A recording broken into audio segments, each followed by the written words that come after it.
Tuesday ஒரு 12 மணிக்கு மேலே இட்லிக்கு மாவு அரைக்கலாம்னு சொல்லிட்டு அரிசியும் உளுந்தும் ஊற வச்சுருக்கேன்.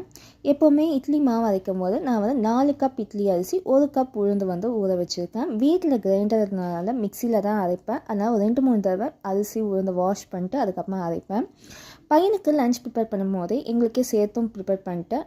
மார்னிங்கே பார்த்திங்கன்னா முட்டைகோஸ் பொரியலும் அதுக்கப்புறமா உருளைக்கிழங்கு போட்டு காரக்குழம்பும் செஞ்சுருக்கேன். ஒரு 6 மணிக்கு மேலே பார்த்திங்கன்னா இட்லிக்கு மாவு அரைக்கலாம்னு சொல்லிட்டு ஃபஸ்ட்டு உளுந்தை ஒரு 1/4 மணி நேரத்துக்கு முன்னாடி ஃப்ரிட்ஜில் வச்சு அதை எடுத்துகிட்டு அரைச்சதுனால உங்கள் மிக்ஸி மோட்டர் அவ்வளோ சீக்கிரமாக ஹீட் ஆகாது.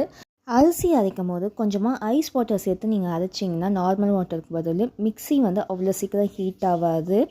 அதே மாதிரி மிக்சியில் மாவு அரைக்கும் போது கொஞ்சம் கேப் விட்டு அரைங்க. அப்போ தான் மிக்ஸி ஹீட் ஆகாமல் இருக்கும்.